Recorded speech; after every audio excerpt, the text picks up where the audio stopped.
আসসালামু আলাইকুম ওয়া রাহমাতুল্লাহি ওয়া বারাকাতুহু। বিসমিল্লাহির রহমানির রহিম। এই মুহূর্তে বাংলাদেশ সহ বিশ্বের অগণিত দর্শক শ্রোতা যে প্রান্তে বসে আপনারা বৈশাখী টেলিভিশন দেখছেন, আমি এইচ.এম. বরকতুল্লাহ আপনাদের সকলকে জানাচ্ছি শুভেচ্ছা এবং অভিনন্দন। মহান স্রষ্টা আল্লাহ তাআলার দরবারে হৃদয়ের সবটুকুন আবেগকে উজাড় করে শ্রদ্ধার সাথে আমরা শুকরিয়া আদায় করি, সবাই বলি আলহামদুলিল্লাহ। বিশ্বনবী জনাবে মুহাম্মদ রাসূলুল্লাহ সাল্লাল্লাহু আলাইহি ওয়াসাল্লামের প্রতি অকৃত্রিম ভালোবাসা এবং তার প্রতি দরুদ এবং সালাম প্রেরণ করে শুরু করছি আজকের পরিবেশনা। প্রিয় দর্শক, আপনারা দেখছেন বিজলি কেবলস নিবেদিত রমজানের সওগাত। অনুষ্ঠানটি বৈশাখী টেলিভিশন স্টুডিও থেকে সরাসরি সম্প্রচারিত হচ্ছে। আমরা আজকেও হাজির হয়েছি আপনাদের সামনে অত্যন্ত জীবন ঘনিষ্ঠ অনুষ্ঠান নিয়ে। রমজানের সওগাতে আজকে আমাদের মাঝে অতিথি হিসেবে অংশগ্রহণ করেছেন বিশিষ্ট স্কলার, ইসলামিক চিন্তাবিদ, বনানী মসজিদুত তাকওয়া জামে মসজিদের সম্মানিত খতিব জনাব মাওলানা শেখ মুস্তাফা জামান। আসসালামু আলাইকুম ওয়া রাহমাতুল্লাহি ওয়া বারাকাতুহু। মোহতারাম, আপনাকে স্বাগত জানাচ্ছি আমাদের আজকের আয়োজনে। জাযাকুমুল্লাহ খাইরান। প্রিয় দর্শক শ্রোতা, টেলিভিশন স্ক্রিনে একটি নাম্বার আছে, সেই নাম্বারে বরাবরের মতো আপনারা টেলিফোন করবেন। মোবাইলেও ইনশাআল্লাহ আপনারা আমাদেরকে পেয়ে যাবেন। আশা করি জীবন ঘনিষ্ঠ যে কোনো প্রশ্ন আপনারা আমাদের আজকের আয়োজনে করবেন। আপনাদের জীবন ঘনিষ্ঠ প্রশ্নের উত্তরগুলো এই অনুষ্ঠানের মাধ্যমে ইনশাআল্লাহ দেওয়ার চেষ্টা করব। আমরা আলোচনা করতে চাই, আর অল্প সময়ের মধ্যেই আমরা সূর্য যখন অস্তমিত হবে তার এর মুহূর্তে হয়তো আমরা আজকে পবিত্র রমজানুল মোবারককে বিদায় জানাতে পারি। সেই সাথে ঈদের একটি মহা আনন্দের উৎসব শুরু হয়ে যাবে ঈদের চাঁদ দেখার মাধ্যমে।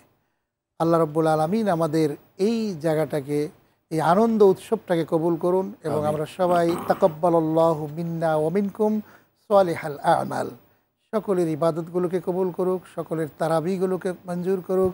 আমরা যারা সিয়াম পালন করেছি সকলের সিয়ামকে আল্লাহ রাব্বুল আলামিন কবুল করে নিক এবং রাইয়ান নামক জান্নাতের দরজা দিয়ে আল্লাহ তাআলা যে সিয়ামকারীকে প্রবেশ করার যে ঘোষণা দিয়েছেন সেটি দিয়ে আমাদের সকলকে জান্নাতে যাবার সুযোগ করে দিই।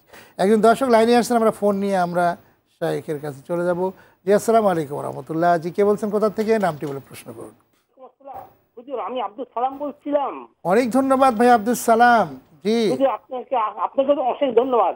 জি, আচ্ছা হুজুর, আমি বলছিলাম যে আমার দুটো প্রশ্ন। একটা হলো এই যে অনেকে শুধুমাত্র ঈদের নামাজ পড়ে, বছরে দুইবার ঈদের নামাজ পড়ে, আর সারা বছর কোনো খবর নাই। এখন তাদের এই ঈদের নামাজ আল্লাহ কবুল করবে কি না, এটা হচ্ছে এক নম্বর প্রশ্ন। আর দ্বিতীয় প্রশ্ন হলো, হুজুর, খতম তারাবির সময় বিভিন্ন মসজিদে খতম তারাবি হয়েছে ঠিক, কিন্তু হাফেজ সাহেবদেরকে খারাপ লোককেও টাকা দিয়েছে, যেমন খুনি, সন্ত্রাসী, চাঁদাবাজ, এরাও হাজার টাকা দিয়েছে হাফেজ সাহেবদেরকে। তখনই তাদেরকে বলা হয়েছে যে কোরআন আপনার জন্য সুপারিশ করবে, বিনয় হয়ে জান্নাতের ফয়সালা হয়ে যাবে।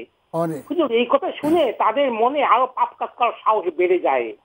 ওদের কি করা উচিত?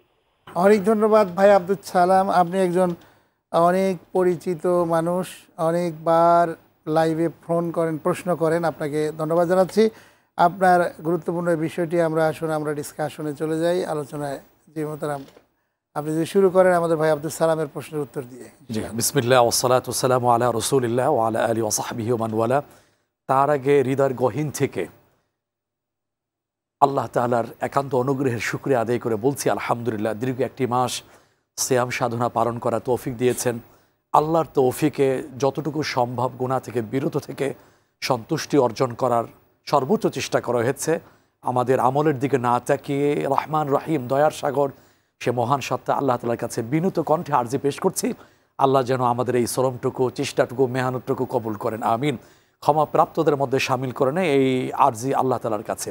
সম্মানিত সচেতন দর্শক ভাই যে প্রশ্ন করেছেন, প্রথম প্রশ্নটা হচ্ছে, নাম্বার ওয়ান হচ্ছে মুহতারাম, প্রশ্নটা হচ্ছে যে যারা সিয়াম পালন করছে কিন্তু ঈদের নামাজ পড়ে, তারপর আপনার অনেক মানে বৈষয়িকভাবে যারা নাকি শুধু সুদ, ঘুষ, অন্য ইয়ের সাথে জড়িত থাকে, তাদের এই ঈদের নামাজ বা অন্যান্য এই ইবাদতগুলো, রোজার এই বিষয়গুলো কবুল হবে কি না, সেই জিনিসগুলো অন্য ইয়ের সাথে মিশ্রিত হয়ে যাচ্ছে, হারাম উপার্জনের সাথে। ওনার মেইন থিম হচ্ছে, অনেকগুলো কথাই উনি একসাথে বলেছেন, তো ওনার মেইন থিম হচ্ছে যে যারা হারাম কাজের সাথে নিমজ্জিত হয়ে যায় এবং যারা দুর্নীতির সাথে নিমজ্জিত হয়, তারা আবার সিয়াম পালন করে, তারা আবার ঈদ উৎসব করে, তাদের এগুলো কোনো কাজে আসবে কিনা। সুন্দর কথা।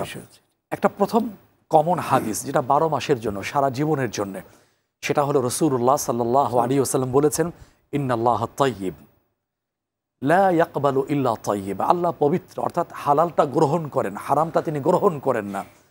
আর রমাদান বিষয়ক যে হাদিস সেটা হলো যে রুব্বা সাইমিন লাইসা লাহু মিন সিয়ামিহি ইল্লাল জু' ওয়াল আতাশ ওয়া রুব্বা কাইমিন লাইসা মিন কিয়ামিহি ইল্লাস সাহর। যে অনেক রোজাদার আছে, রোজা রাখবে, কিন্তু রোজা রাখতে গিয়ে রোজার কোনো সওয়াব পাবেন আল্লাহ তাআলার কাছে। কেন? রোজা রাখতে রোজার হক আদায় করেনি। আবার অনেক রাতে ইবাদতকারী আছে, ইবাদত করে যাবে, কিন্তু ইবাদত আল্লাহর কাছে কবুল হবে না। কেন কবুল হবে না? রোজা রাখার ক্ষেত্রে যে ত্রুটিপূর্ণ রোজা হয়েছে, আস্ত রোজা হয়নি। কেন হয়নি? হারাম খেয়েছে, হারাম কাজের সাথে জড়িত ছিল, এই জন্যে আল্লাহ তাআলা তার রোজা কবুল করবেন না। সেই কথা কিন্তু কোরআন শরীফে আসছে, সূরা বানী ইসরাঈল 15তম পারা 4th পৃষ্ঠা, ইন্নাস সামআ ওয়াল বাসারা ওয়াল ফুআদা কুল্লু উলাইকা কানা আনহু মাসউলা।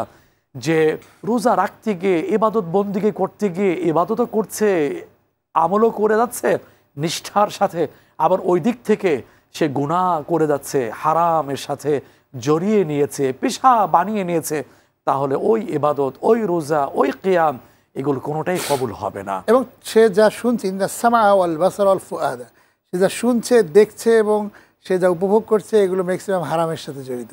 কারণ রোজার একটা সংজ্ঞা আছে, শুধু পানাহার থেকে না, পানাহার থেকে তো আছে, কামাচার থেকে বিরত থাকার নাম হলো রোজা, না হলে রোজা হবে না। হাদিসে আরেকটা জায়গা বক্তব্য আসছে, আস-সাওমু জুন্নাতুন মা লাম ইয়াখরিকহা আও কামা ক্বালা আলাইহিস সালাতু ওয়াসসালাম। ওই রোজা জান্নাতের ঢাল হবে, জাহান্নাম থেকে বাঁচার ঢাল হবে। পুলিশ যেমন কি হয়, ঢাল ব্যবহার করে আক্রমণকারীর আক্রমণ থেকে বাঁচার জন্যে, ওই রোজাকারীর জন্য রোজা ঢাল হবে। কোন রোজা? যে রোজাটা আস্ত থাকে, যে রোজা রাখতে গিয়ে অন্যায় করেনি, তারপরে মুসলিম জীবনে হারামটাকে নিজের সাথে জড়াতে দেয়নি। তা আরেক জায়গায় তো ছোট্ট হাদিস আসছে, খুব অন্তরাত্মা কেঁপে ওঠার মতো, সেটা কি? লা ইয়াদখুলুল জান্নাতা জাসাদুন গুযিয়া বিল হারাম। ওই দেহটা, ওই বডিটা জান্নাতে যাবে না যেই বডিটা, ব্লাডটা হারাম দ্বারা গঠিত হয়েছে। এখানে 6 না করার সুযোগ নেই। আরেকটা কথা মনে পড়ছে সম্মানিত দর্শক, এই সচেতন দর্শকের, সেটা হলো দেখা যাচ্ছে হাদিয়া পাচ্ছে, তারাবির হাদিয়া, সম্ভবত এই কথাটা উনি যোগ করেছেন, যে অন্য জায়গায় বাহবা দিচ্ছে, হ্যাঁ তাকে জান্নাত দেওয়া হোক, জান্নাতে চৌরাস্তায় ইয়েস কার্ড পর্যন্ত দেওয়ার একটা ঘোষণা দেওয়া হয় না। এখানে ওই তামাশা চলবে না, বরং বলে দেওয়া উচিত সাহসী ভূমিকা নিয়ে, যে যারা হারাম ইনকাম করেন তারা আল্লাহর রাস্তে মসজিদে দিবেন না, আমাদেরকে হাদিয়া দিবেন না, এটা বলা দরকার। এই সৎ সাহস প্রদর্শন হওয়া দরকার। আমি নিজেকে প্রথম বলছি, তারপরে আমার কথা যারা শুনছেন প্রয়োজন মনে করেন, এই সৎ সাহস দেখানো দরকার। কথা বলছিলেন যে আসলে আমাদের জীবিকা যদি হালাল না হয়, তাহলে কখনোই আমাদের ইনকাম হালাল হবে না। আর ইনকাম যদি হালাল না হয়, তাহলে কিন্তু আমরা হারাম হয়ে যাবে আমাদের উপার্জন। আর উপার্জন যদি হারাম হয়ে যায়, তাহলে আমাদের ইবাদতটা আল্লাহর কাছে গ্রহণযোগ্য হবে না। সেজন্যই আমাদের ইবাদতের ক্ষেত্রে, মানে উপার্জন বা হালালের ক্ষেত্রে সবসময় খেয়াল রাখতে হবে। অনেক শুকরিয়া, আপনি ঠিকই বলেছেন। আল্লাহ তাআলা আমাদের তৌফিক দান করুন।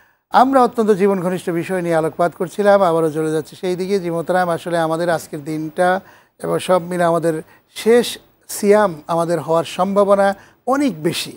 আমরা আসলে সারা বিশ্বব্যাপী দেখেছি যে আজকের এই দিনে যারা ঈদের নামাজ তারা পড়ছে, বিশেষ করে সৌদি আরব সহ বহু বিশ্বে যারা চাঁদ দেখেছে, হয়তো আজকে আমরা চাঁদ দেখলে হয়তো আগামীকালে ইনশাআল্লাহ আমাদের দেশে ঈদ উল ফিতর উদযাপিত হবে।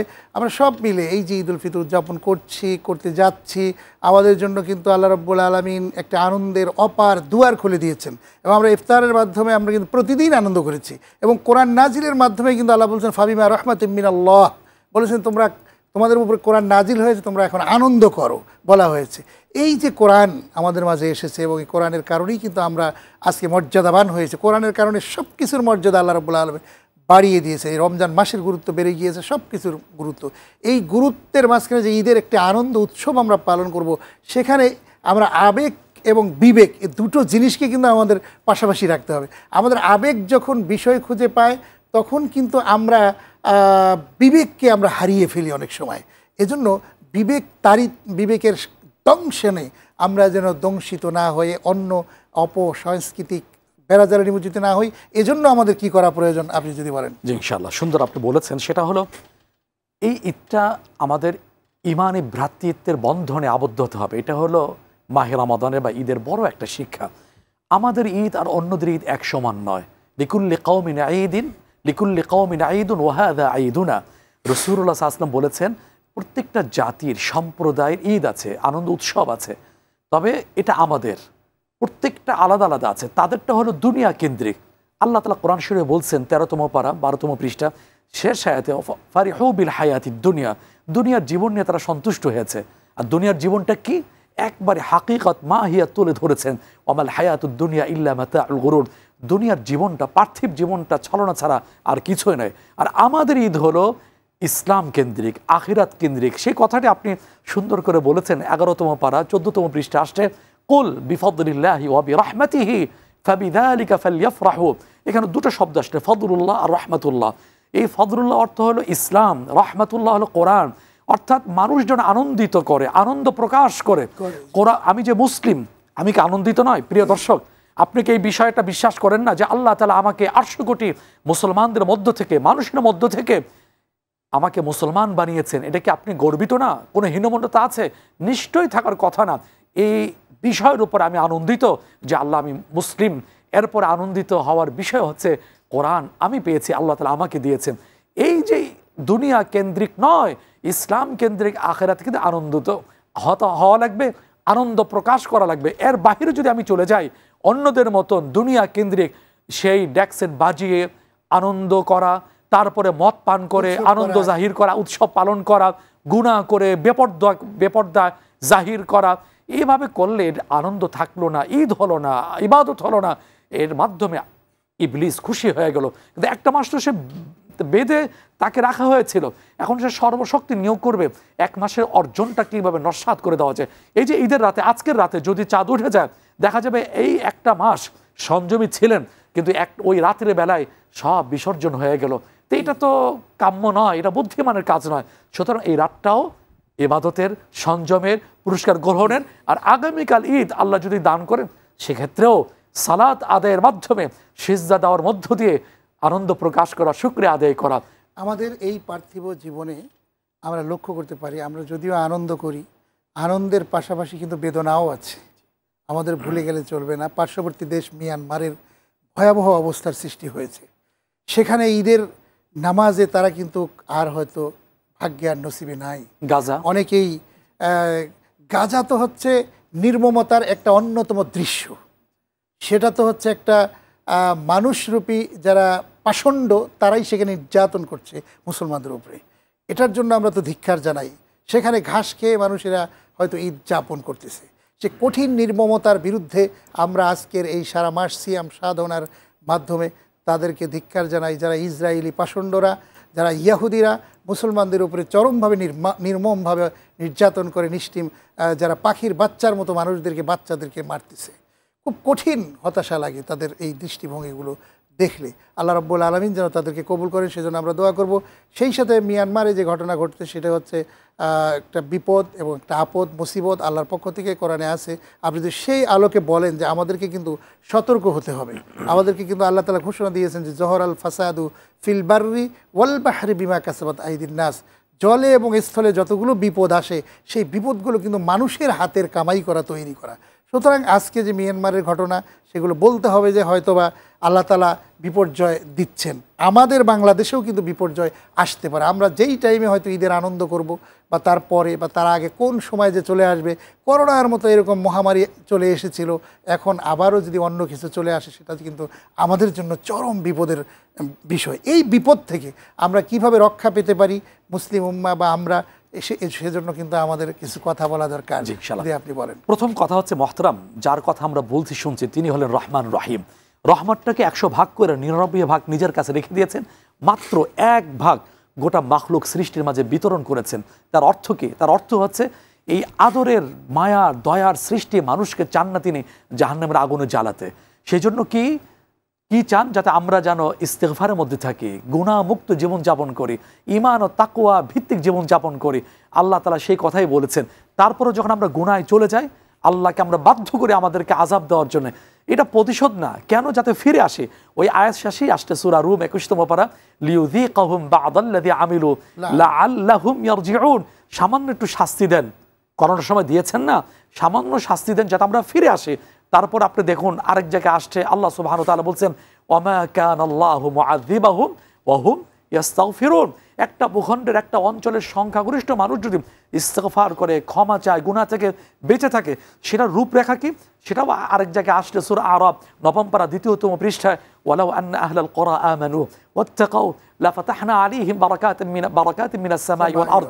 সংখ্যাগরিষ্ঠ মানুষ যদি ঈমানের উপর থাকে, ঈমানদার হয়, তাকওয়া ভিত্তিক জীবন, এই যে রোজা পালন ফরজ করার উদ্দেশ্য কি? তাকওয়া, গুনাহ থেকে বেঁচে থাকার এই যে একটা মনোভাব অবস্থা তার ভিতরে তৈরি হবে, যোগ্যতা। সংকরের মানুষ যদি এই গুণে গুণান্বিত হয়ে যায়, আল্লাহ তাআলা আযাব দিবেন না, বরকাত আর বরকত দিবেন, জমিন থেকে দিবেন, আকাশ থেকে রহমতের বৃষ্টি বর্ষণ করবেন, নানা দিক থেকে আল্লাহ পাক রহমত দিয়ে জমিনটাকে, ভূখণ্ডটাকে ভরপুর করে দিবেন।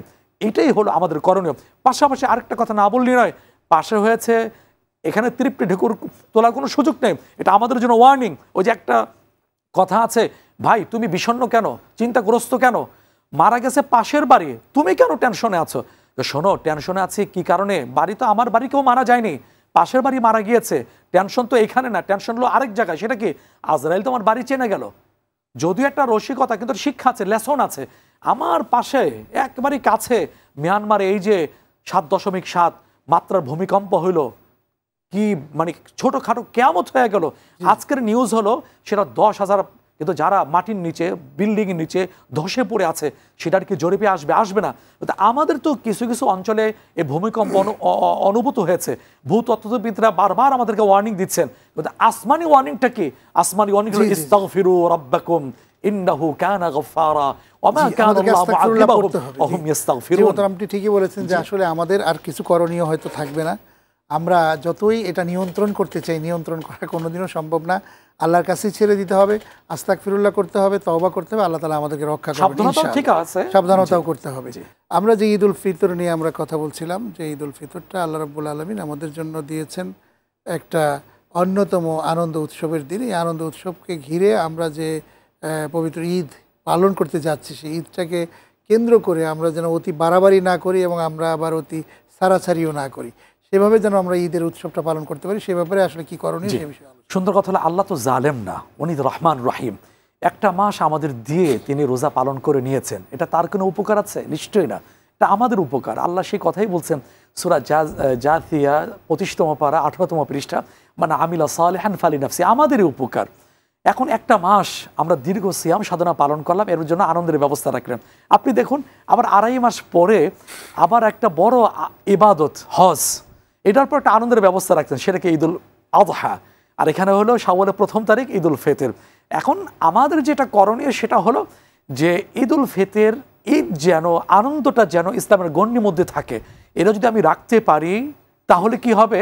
তাহলে আল্লাহ তাআলা আমাকে জান্নাতে বাঁধন মুক্ত রাখবেন।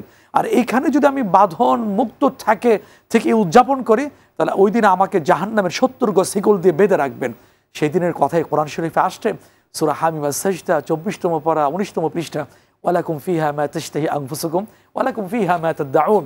এখন যদি ইসলামের গণ্ডির মধ্যে থেকে আল্লাহ রাসূলের কথা অনুযায়ী নিজেকে পরিচালিত করতে পারি, আনন্দ উৎসব করতে পারি, আনন্দ যদি বিলিয়ে দিতে পারি, সেদিন মন যা চাইবে, মন যা দাবি করবে, সেদিন আল্লাহ তাআলা আমাদের সামনে উপস্থিত করে দেবেন। সেই জন্য একটু চেষ্টা করি। আর একটা কথা মনে রাখি, পুনর্বার ব্যক্ত করছি, সেটা হলো অসফিদাতিশ শায়াতিন, অন্য বর্ণনায় আসছে অসুলসিলাতিশ শায়াতিন। একটা মাস কিন্তু শয়তানকে বেঁধে রাখা হয়েছিল। সে কে তার পরিচয় নিজে আল্লাহ তাআলা দিয়েছেন। 23তম পারা 3য় পৃষ্ঠা, যে সূরার নাম হলো সূরা ইয়াসিন, ইন্না শাইতানা লাকুম আদুউন।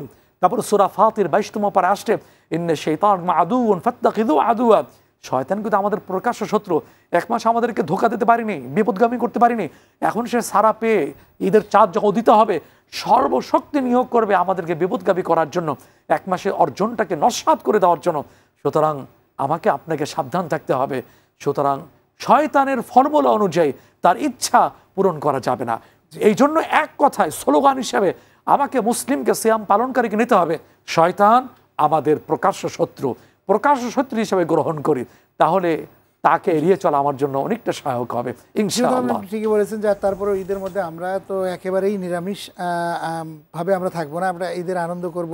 আমাদের ছোট্ট বাচ্চাদেরকে যদি আমরা কিছু অনেক সময় সালামি একটা বিষয় আছে দেওয়া, তারা দিলে খুশি হয় অনেক সময়, সেই জিনিসগুলো আমরা দিব, গিফট প্রদান করতে পারি বিভিন্নভাবে। যে ঈদের যে একটা আনন্দের একজন আরেকজনের সাথে ভাগাভাগি করা, পাশের বাসার সাথে নিজের পরিবারের সাথে সবসময় আমাদের আনন্দ উৎসব করা হয়, কিন্তু পার্শ্ববর্তী পরিবারের বা অন্যান্য নিকট আত্মীয় স্বজন যারা থাকে তাদের কাছে একটা ভাব বিনিময় করার জন্য কিন্তু আমাদের একটা উৎসবে একে অপরের সাথে মিলিত হওয়া এবং একটু মিষ্টি সিন্নি পোলাও পায়েস এদিকে বিভিন্নভাবে বিতরণ করা, একজন আরেকজনের বাসায় যাওয়া, এই জিনিসগুলা করা এটাও তো একান্ত জরুরি। আসলে এগুলো তো বলাই হয়েছে ঈদ সবার জন্য, গরিব যেন আনন্দ শরিক হতে পারে, এই জন্য তো ফিতরের ব্যবস্থা রাখা হয়েছে।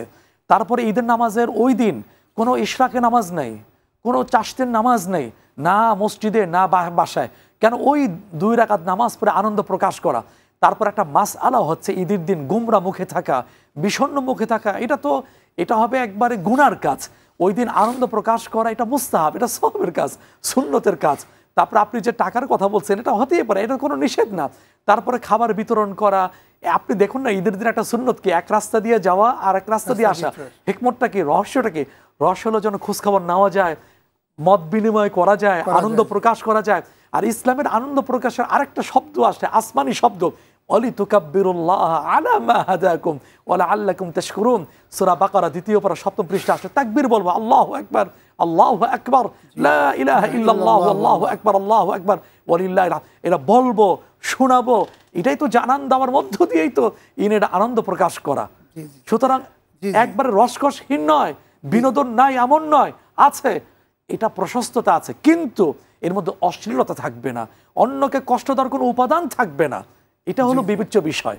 আপনি ঠিকই বলেছেন যে আসলে আমাদের আনন্দ উৎসবগুলো, এটি তো আমরা ফিতরার মাধ্যমে, জাকাতের মাধ্যমে অন্য জিনিসগুলো দেই, অন্য থাকেই, কিন্তু পাশাপাশি আমাদের সবার সাথে যে একটা ভাব বিনিময়ের একটা ব্যবস্থা করা, সেটিও আমাদের করতে হবে। এবং আমরা গান বাজনা ডিজে পার্টি না করে আমরা কিন্তু সুন্দর ভালো ভালো ইসলামী গান সঙ্গীতের ব্যবস্থাও কিন্তু এগুলো আছে এখন ইউটিউবে, ফেসবুকে। জি জি, হ্যাঁ, এগুলো তো অবশ্যই আছে। কারণ এই যে রাসূল ইসলামের কবি ছিলেন, উনি তো সুন্দর সুন্দর ছন্দ, কি অসাধারণ সাজানো সব ছন্দ। হাসান ইবনে সাবিত রাদিয়াল্লাহু তাআলা আনহু উনি গাইতেন, গাওয়ার জন্য মসজিদ নববীতে আলাদা একটা মিম্বার বানিয়ে দিয়েছেন। তারপরে আসুন না, এই যে খন্দকের যুদ্ধে পাথর তিনি ভাঙছেন আর এক একটা সুন্দর করে ছন্দ মাখা কথাগুলো বলছেন, নাশিদ পরিবেশন করছেন। আমরা শুনবো কে নাই ইনশাআল্লাহ। বলছে ইসলামে আছে। দর্শক লাইনে রয়েছেন। জি আসসালামু আলাইকুম। জি, কে বলছেন, কোথা থেকে, নামটি বলুন, প্রশ্ন করুন। জি আসসালামু আলাইকুম। ওয়ালাইকুম আসসালাম রাহমাতুল্লাহ। জি বলুন। আমি মোহাম্মদ নাসুর সাকিব মাহিন। জি অনেক ধন্যবাদ, প্রশ্ন করুন। আমি আপনাদেরকে একটি কোশ্চেন করতে চাই। জি অবশ্যই, বলুন। সে কোশ্চেনটি হচ্ছে এটা, যে যখন ইফতারের আজানটা দিয়ে দেয় তখন তারপরে কেউ যদি 20 মিনিট লেট করে ইফতার করে, তখন তাহলে কি তার ইফতারটা হবে? এটা কি ইচ্ছাকৃত ভাবে নাকি অনিচ্ছাকৃত? ইচ্ছাকৃত ভাবে? অনিচ্ছাকৃত ভাবে। হ্যাঁ, অনিচ্ছাকৃত ভাবে। আচ্ছা গুড, অনেক ধন্যবাদ। বুঝতে পেরেছি, অনেক ধন্যবাদ। আসুন আপনার প্রশ্নের উত্তরে যাচ্ছে। হ্যাঁ জি জি, সুন্দর, আমি বুঝতে পেরেছি। সম্মানিত বোনকে ধন্যবাদ। আসলে আমাদের ভাই ছোট্ট বন্ধু, আচ্ছা অনেক ধন্যবাদ এই লাইভে আমাদের সাথে যুক্ত হয়েছে। সেটা হলো হাদিসে বলা হয়েছে যে উম্মত যতদিন দ্রুত ইফতারি করবে ততদিন কল্যাণের মধ্যে থাকবে। আর আজানের শব্দ যে নিয়ে আসছে, আজানের কথা, আজানের সাথে কিন্তু ইফতারির সম্পর্ক না। ইফতারির সম্পর্ক হলো সময়ের সাথে, সময় হয়ে গেছে সুতরাং ইফতারি করে ফেলবে। আর মা বোনদের মধ্যে একটা জিনিস দেখা যায়, ওই যে রান্না করে থাকে, ইফতারের আয়োজনে ব্যস্ত থাকেন, এই জিনিসটা করা উচিত না। কিন্তু ওনার প্রশ্নটাই হচ্ছে যে অনিচ্ছাকৃতভাবে যদি দেখা যাচ্ছে যে ইফতারের টাইমটা এখনো হয়েছে কিনা সে জানে না, কিন্তু দেখা যাচ্ছে যে একটা জায়গায় গিয়ে দেখা যাচ্ছে যে সে বুঝতে পেরেছে না এখন ইফতারের সময় হয়েছে, তো সুতরাং 20 মিনিট হয়তো ওভার হয়ে গেছে, এই রকম কিছু না, সমস্যা নেই। এটা তো আল্লাহ তো এই উম্মতের জন্য সেই ভুল, এটা আল্লাহ মাফ করে দিয়েছেন। আর হাদিসে আসছে রুফিআন উম্মতি আন সালাস, তিন মানুষের থেকে আল্লাহ গুনাহ কলম লেখা উঠিয়ে নিয়েছেন। জি জি, মোহতারাম অনেক ধন্যবাদ। অত্যন্ত চমৎকারভাবে আপনি আমাদের আজকের আয়োজনে কথা বলেছেন, বক্তব্য দিয়েছেন, প্রশ্নের উত্তর দিয়েছেন। বৈশাখী টেলিভিশনের পক্ষ থেকে আপনাকে অনেক ধন্যবাদ। আপনাদেরকেও ধন্যবাদ। জাযাকুমুল্লাহু খাইরান। ঈদ মুবারক আগাম। প্রিয় দর্শক শ্রোতা মণ্ডলী, অনেক শুক্রিয়া জানাচ্ছি যে একটি মাস সিয়াম সাধনার মাধ্যমে আমরা কাটিয়ে দিয়েছি। সেই সাথে বৈশাখী টেলিভিশনের অনন্য আয়োজন বিজলি কেবলস নিবেদিত রমজানের সওগাত ধারাবাহিকভাবে আমরা প্রতিদিন আপনাদের সামনে হাজির হয়ে আমরা জীবন ঘনিষ্ঠ এবং জীবন জিজ্ঞাসামূলক বিভিন্ন প্রশ্নের মাধ্যমে আলোচকগণ বিভিন্ন স্থান থেকে আলোচকগণ এসে আপনাদের মাঝে জানাবার চেষ্টা করেছিলেন।